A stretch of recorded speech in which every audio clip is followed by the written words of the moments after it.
की पूजन होती है।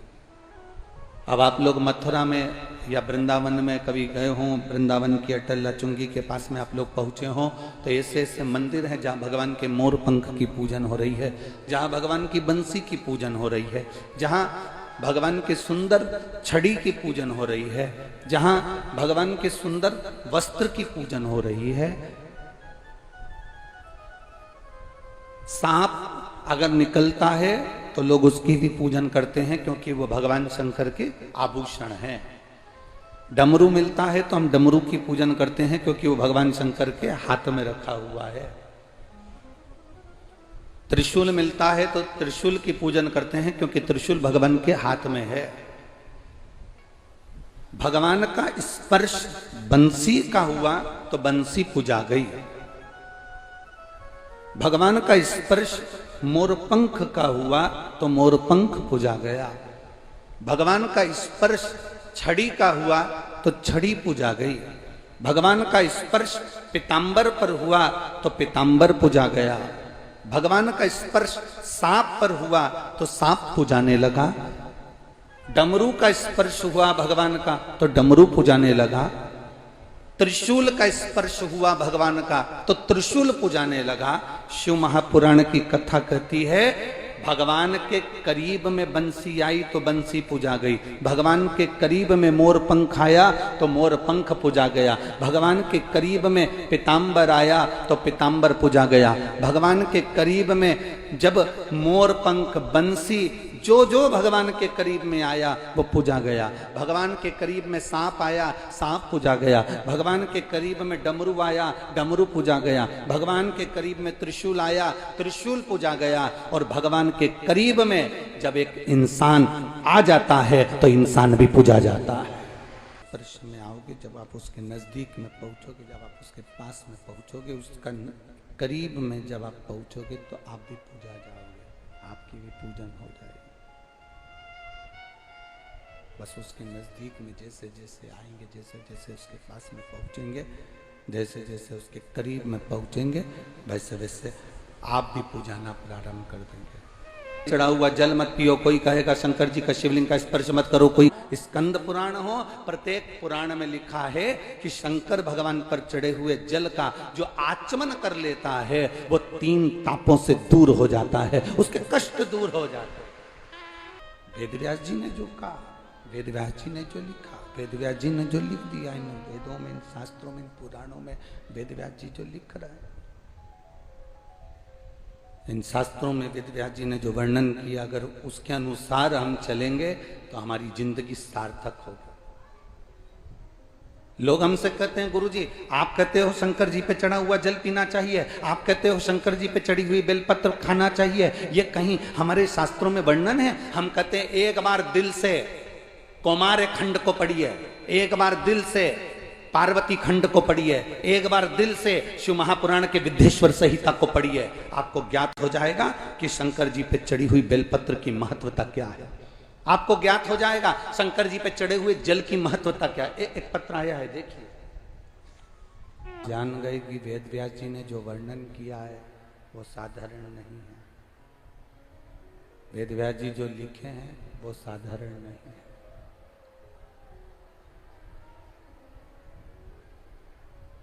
वेदव्यास जी ने जो लिखा वो साधारण नहीं। जिसके मन में संशय हो क्या शंकर भगवान को जल चढ़ाने का फल मिल सकता है? अभी आपको कथा में कहा, ये शरीर और ये समय दो शंकर जी को दे दो। क्या क्या चीज देना है? बोलो, जम के बोलो जरा। शरीर और समय। ये शरीर भी उसको दो।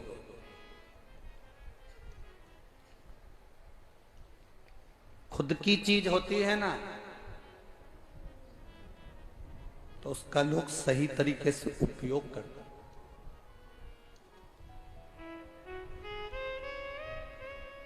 धर्मशाला और होटल में क्या अंतर है? जब उसका हो गया तो उसको कैसे रखना है ये उस पर निर्भर करता। वो कैसे रखेगा ये उसके ऊपर निर्भर करेगा। आप मुख से हमेशा ये बात गुनगुनाते रहते हैं कि जाई विधि राखे राम ताई विधि रही। जैसा राम रखे वैसा रहने का प्रयास करो, जैसा राम रखे वैसा रखो। ये हम गुनगुनाते रहते हैं, हम कहते रहते हैं, हम प्रयोग करते रहते हैं, हम बोलते रहते हैं, जैसा राम रखे वैसा रही। शरीर दे दिया भगवान को, समय दे दिया परमात्मा को। जब शरीर और समय परमात्मा को दे दिया, अब वो जैसा रखे, अब वो जैसा निभाएगा वैसा हम निभाएंगे, जैसा चलाएगा वैसे हम चलेंगे।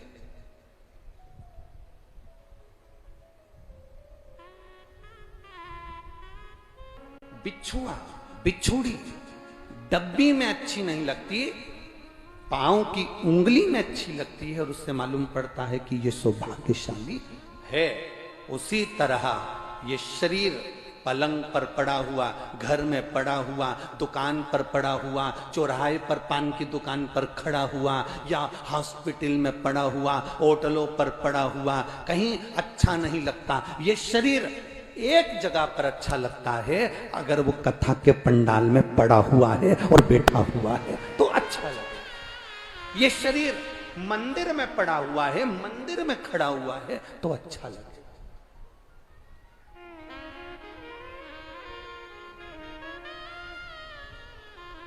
जैसे बिछुड़ी पहनने के बाद नारी सौभाग्यवती कहलाती है, उसी तरह रोज रोज मंदिर जाओ, रोज रोज कथा में जाओ, रोज रोज पंडाल में जाओ, कथा श्रवण करने जाओ, तो जैसे नारी की बिछुड़ी देखकर उसको सौभाग्यवती कहा जाता है, आप कथा सुनने के लिए रोज जाओ तो लोग भी आपका नाम चेंज कर देंगे। ये आ गया शंकर जी का भगत, ये आ गया महाराज जी का भगत, ये आ गया पुजारी जी। तो कर्मनाशा नदी प्रकट हो गई, परंतु उस मुख ने भी झूठ बोलना बंद नहीं करा। क्यों? क्योंकि ये जो झूठ बोलने का क्रम है ये ब्रह्मा के मुख में आ चुका था, ये बुद्धि में बैठ चुका था। अच्छी आदत बच्चों को सिखाना पड़ती है, बुरी आदत बच्चों को सिखाना नहीं पड़ती। वो भी नारी है। मेरे भारत की नारी अपने पति को जब तंबाकू खाने नहीं देती तो माता पार्वती क्या भांग घोट कर देगी?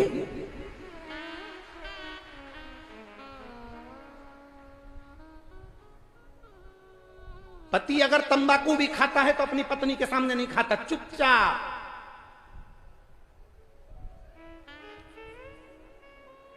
चुपचाप। गलत फहमी में जी रहे हो आप कि शिव जी नशा करते हैं या भगवान शंकर नशे में डूबे रहते हैं या भगवान शंकर नशा करते हैं। बहुत गलत फहमी में जी रहे हो। काम वन के कामेश्वर महादेव के मंदिर का कभी दर्शन करिएगा, और काम वन के कामेश्वर महादेव का मंदिर कहता है ब्रज की रज में, वनों में श्रेष्ठ काम वन, काम्य वन जो सबसे बड़ा वन है ब्रज का, ब्रज का सबसे बड़ा वन वही माना गया काम्य वन को। काम वन कामेश्वर महादेव का वर्णन कह रहा है। जाकर देखना कामेश्वर महादेव को, जहां पर माता पार्वती जी भगवान शंकर के सम्मुख में काम वन की उस धरा पर ब्रज के श्रेष्ठ वन में, काम्य वन में, काम वन के अंदर मां पार्वती जी तप करने के लिए बैठ गई। जब माता पार्वती जी तप करने के लिए बैठी, मां पार्वती जब तप में लीन हुई, माता पार्वती जी जब तप में लीन होती हैं, तप करने के लिए बैठती हैं। जब तप में माता पार्वती जी डूब जाती हैं, जब तप में मां पार्वती जी बैठ जाती हैं, देवाधिदेव महादेव उनको ढूंढने के लिए निकलते हैं। शिव जी पार्वती को ढूंढ रहे हैं। वो कहते हैं ना, हरि गोरा ढूंढ ढूंढ के हारी। तप में लीन हो गई, शिव जी ढूंढ रहे हैं उनको। पहली बार शंकर भगवान पार्वती जी को ढूंढने के लिए निकले। और कामवन की पवित्र भूमि पर ब्रज की रज में मेरे बाबा पहुंचे। मां जगत जननी को ढूंढते ढूंढते तो क्या देखते हैं कि माता तप साधना में लीन है। शिव जी ने देखा पार्वती को, पूछा क्या कर रही हो? पार्वती जी बोली, प्रभु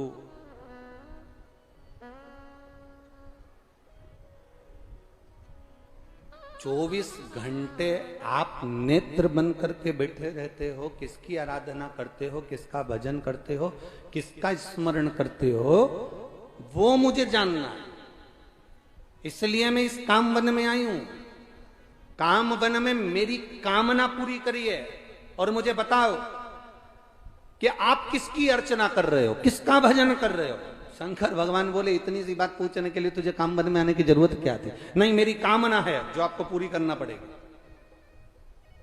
शिव जी ने कहा, इस ब्रज के जो आदिष्ट देव हैं भगवान कृष्ण, उनकी मैं आराधना करता हूं और कृष्ण मेरी भक्ति में और मैं कृष्ण की भक्ति में डूबा रहता हूं। पर प्रभु, कृष्ण तो राधा का भी स्मरण करते हैं और राधा कृष्ण का स्मरण करती हैं। कृष्ण राधा का स्मरण करते हैं और राधा कृष्ण का स्मरण करती हैं। मुझे केवल इतना सा जानना है कि वो राधा तत्व है क्या? वो राधा है क्या? अब जरा ध्यान देना, दुनिया के लोग कहते हैं शंकर नशा करते हैं, शिव नशे में डूबे रहते हैं, शंकर भांग का नशा, गांजे का नशा करते हैं। दुनिया के लोग भ्रम में जी रहे हैं। भगवान शंकर जैसे ही पार्वती जी ने पूछा कि राधा तत्व क्या है, राधा नाम क्या है, राधा संबोधन क्या है,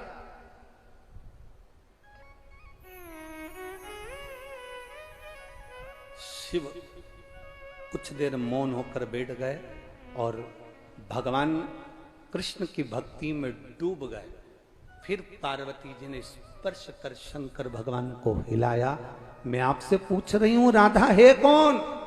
राधा तत्व क्या है? राधा संबोधन क्या है? तब भगवान शंकर कहते हैं, राधा का गुणगान तो शंकर कहते हैं मैं नहीं कर सकता।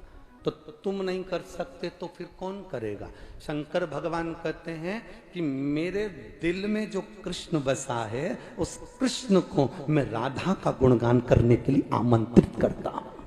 शिव कह रहे हैं, राधा नाम रस है, राधा नाम औषधि है। जैसे ही शिव के मुख से निकला राधा औषधि है, हां राधा औषधि है। कैसे कह सकते हो आपकी राधा औषधि है?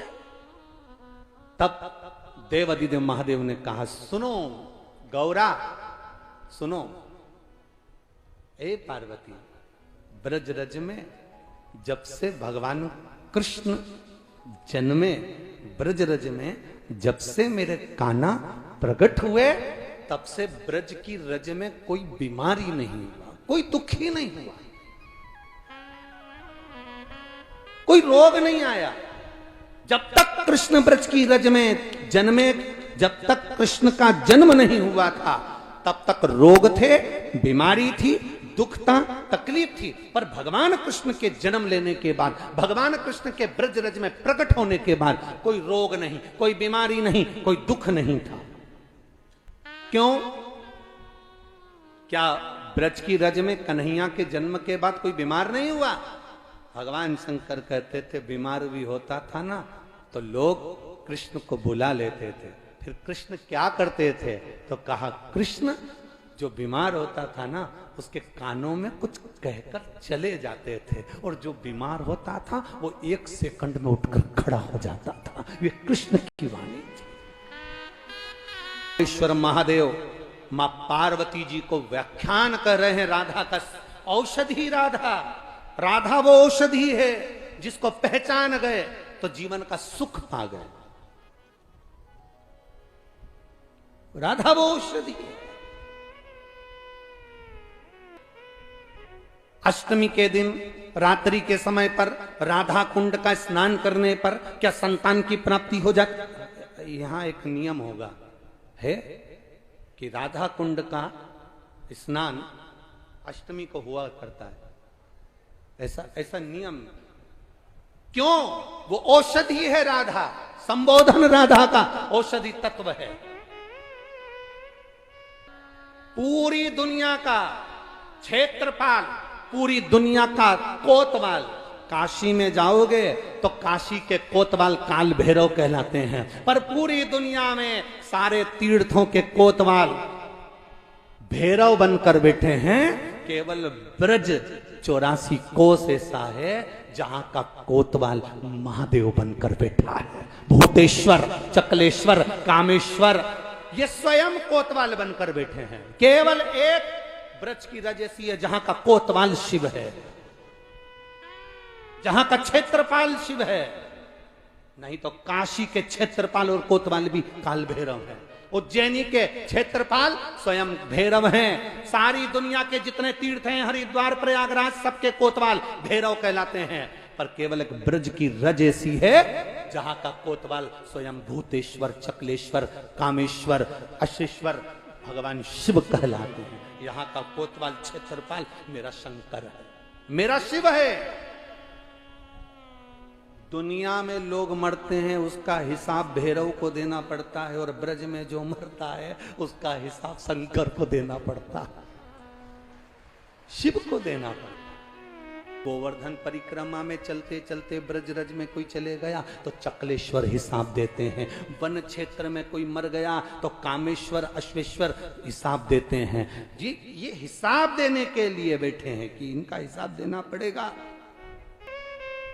और कोई ब्रज की रज में रहने वाला कोई कह दे कि मुझे शंकर जी से कोई मतलब नहीं, मुझे शंकर जी पे कोई आस्था नहीं, मुझे शंकर जी पे कोई विश्वास नहीं, जो शंकर की निंदा इस ब्रज की रज में रहने वाला व्यक्ति कर देता है उसको कभी मेरा मुरली मनोहर, मेरा कृष्ण, मेरा बांके बिहारी मिल ही नहीं सकता, कभी नहीं मिल सकता।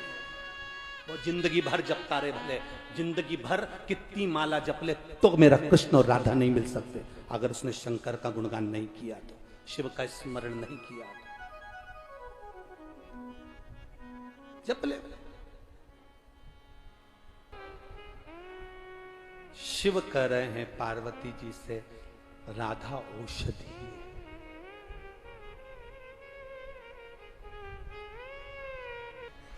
ये प्रियता है राधा संबोधन, प्रियता।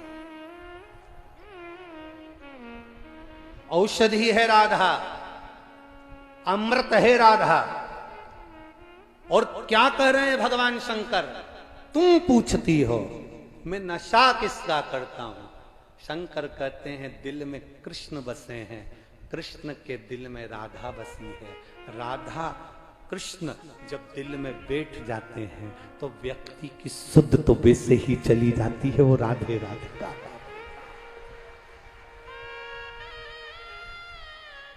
राधे शुद्धता चली गई महाराज, शुद्धता। हरी सुन बरसाने वाली